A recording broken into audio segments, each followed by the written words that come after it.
It's a privilege to be here, obviously, in a space that's strange for me because I did used to work in these silos, or ones that were very similar to these. For 5 years, I was a nuclear missile operator in the Air Force from 2012 to 2017, during which time many journalists, including Jeff Brumfield, who's here somewhere, did fantastic reporting on some of the shortcomings of the missile force. So anyway, that's a whole other story. It does sort of strike me after the last panel that what we've sort of moved into after lunch is something that sort of a tone shift in some ways. There's an old quote that you might have heard that a lot of people attribute to Damon of Athens, which is, "Show me the songs of a people, and I care not who write the laws." And I think in some ways that is not to say that policy is not important, but that one of the ways that we have to move forward on this subject is through the stories that we tell. So Paul, if you could kind of begin by telling us where you're at with your film. If you could also just kind of catch us up on how you came in your career to be a filmmaker on this subject. Hi. And I think it's a brilliant idea to have the meeting here. Seeing that missile out there. I grew up at a time when I have a young son, he's 13, he's actually up here. I made a deal with him. If he sat through all the panels, he gets to go trail riding in Bentonville. Can I get in on that deal? Oh, absolutely. Oh, please, because I won't get on a bike. He could use some company. So I was around his age during the Cuban Missile Crisis, and I was well aware. I was into newspapers when I was 6, 7 years old, so I was as scared to death as everyone was during that time. And by the time I was in high school, which I quit in grade 10 and never went to university because I was absolutely sure I'd be dead by the age of 20. It's interesting because my film features Daniel Ellsberg. When he worked at Rand Corporation, he was offered a pension, and he laughed and said, "I'm not putting money into a pension fund. We're not going to be here." But by the 90s, and the end of the 90s, I was pretty much in as much denial about the risks of nuclear war as most others. And then in around 2018, I read Dan Ellsberg's book, Doomsday Machine, Confessions of a Nuclear War Planner. And that book scared the shit out of me. And I said to myself, this is the most important book I've ever read in my life because of what's at stake. And so I interviewed Dan, and eventually he agreed that I could make a documentary film featuring him. And so as more I get into the topic, the more I realize how dangerous the moment is.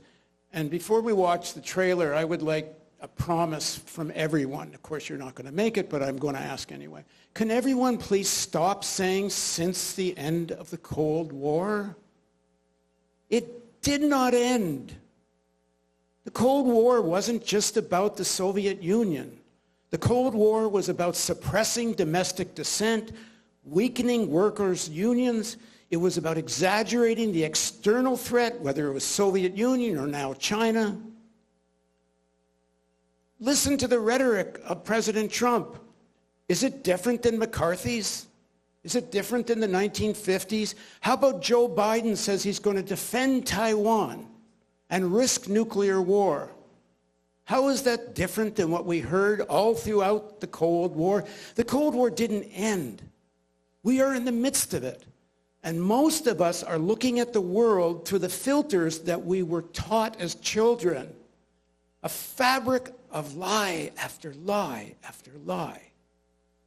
And if I had more time, I can give you the whole history of the lies. But Dan Ellsberg asked us with this film, he said directly, he said he thought we had the opportunity to do what the Pentagon Papers did, which is uncover the lies of the nuclear era. And then we also want to propose solutions, which you'll see a little bit teased in the trailer, because I am a clinical optimist. Every rational bone in my body says there's nothing to be very optimistic about, and we better face up to this. The danger of the moment we're in, yes, since the Cuban Missile Crisis, and probably far more dangerous because Maybe we'll talk a bit about AI, and we're at a convergence of the existential threat of climate, existential threat of nukes, and we don't know about new pandemics, and the financial architecture. 07, 08 is, if you listen to what the business community that really knows, 07, 08 was a whisper of what's coming. It's all coming at the same time.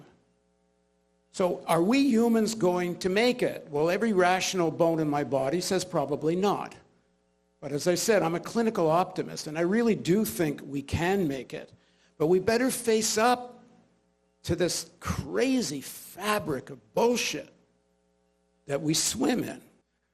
Well, and to pivot back to you, Paul, a trusted voice, to me and obviously to you as well. One of the most trusted voices in terms of patriotism to this country for me is Daniel Ellsberg.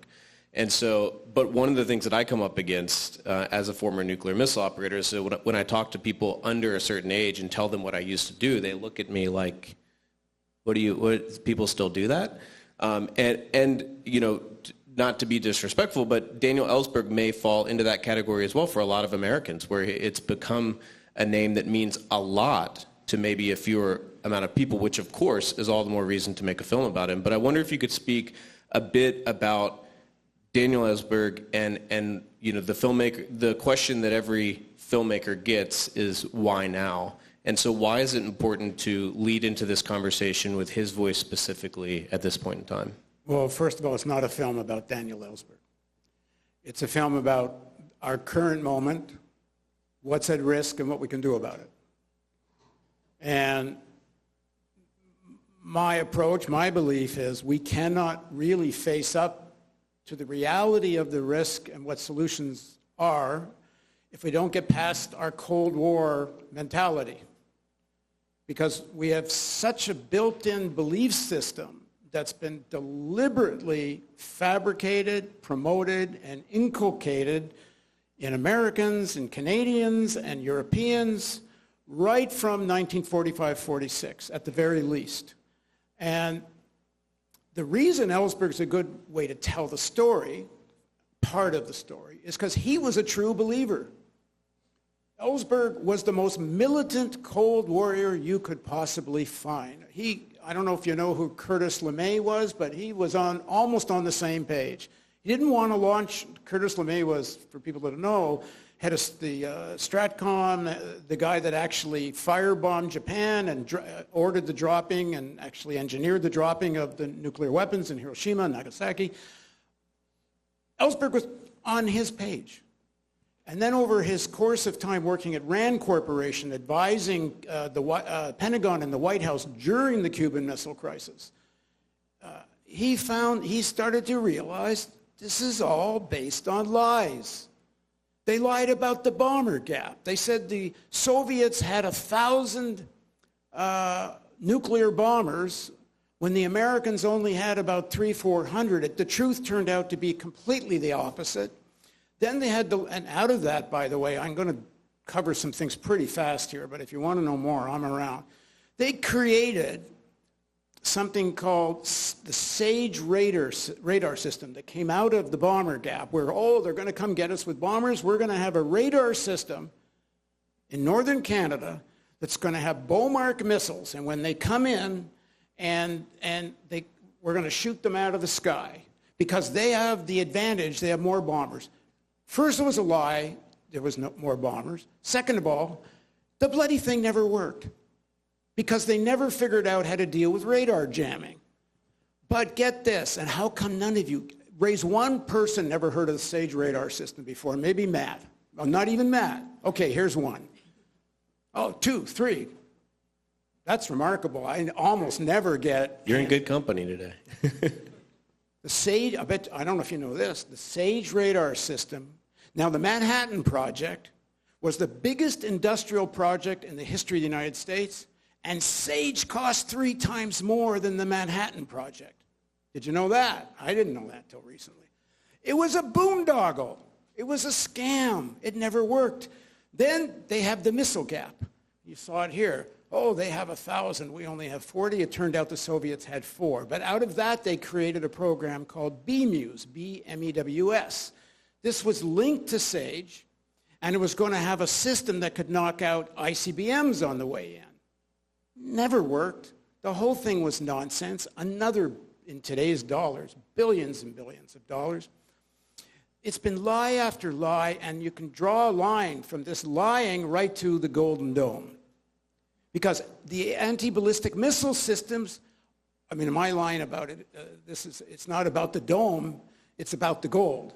These are boondoggles, but they're very dangerous boondoggles because they can destabilize the whole balance of nuclear power. Because the problem, I'm jumping way faster, but we don't have much time.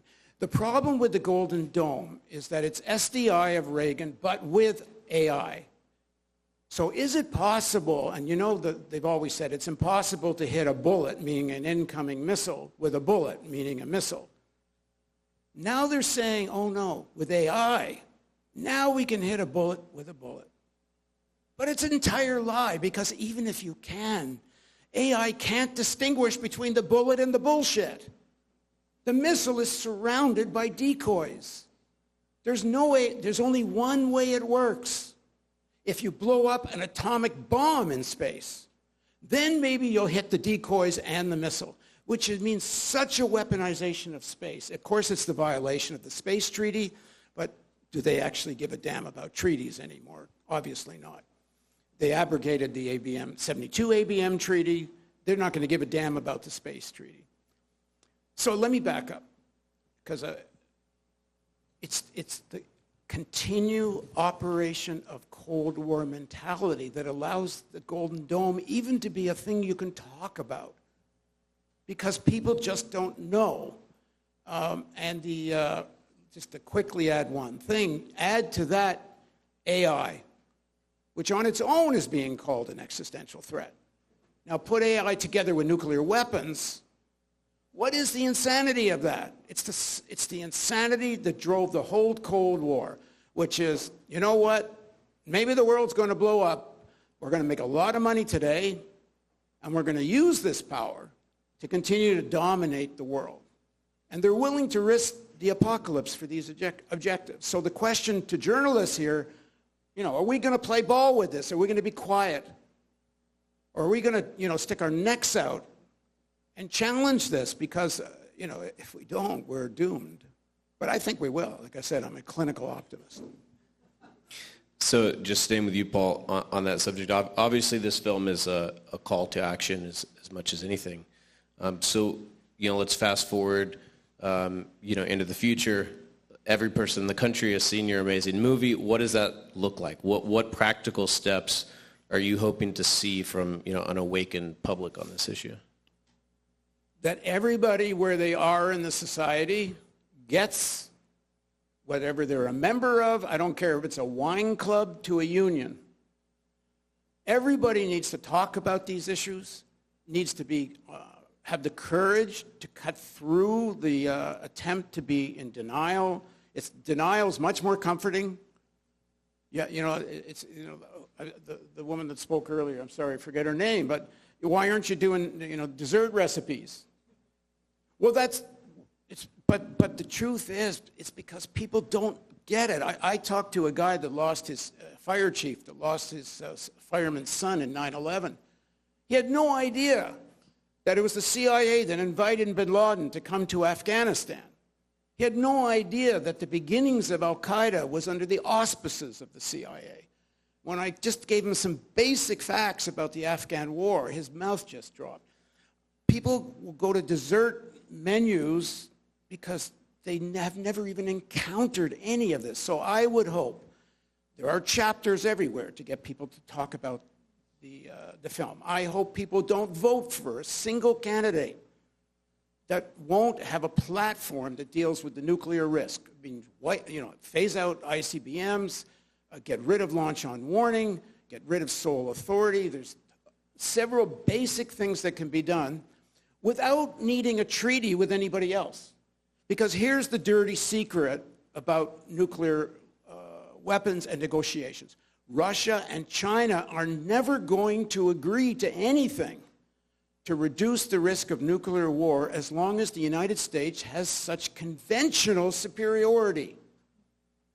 If you're in Russia right now, and this is in no way, so I think what they did in Ukraine is a war crime, and so on. So this is not minimizing the toxic mix of nationalism and religion in Russia. But in Russia and China, how on earth are they going to reduce their nuclear potential when they're facing such conventional American superiority?